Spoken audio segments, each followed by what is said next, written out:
I had to come out here briefly to clear my mind because when I woke up this morning and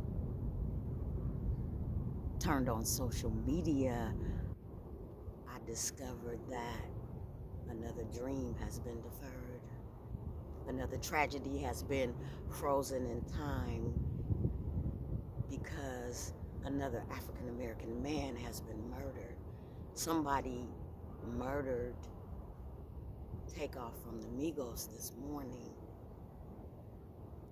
And it really affects me because I am a African American woman with an African American son, and I worry about his well-being every day. So I'm going to end this video with this: stop killing each other.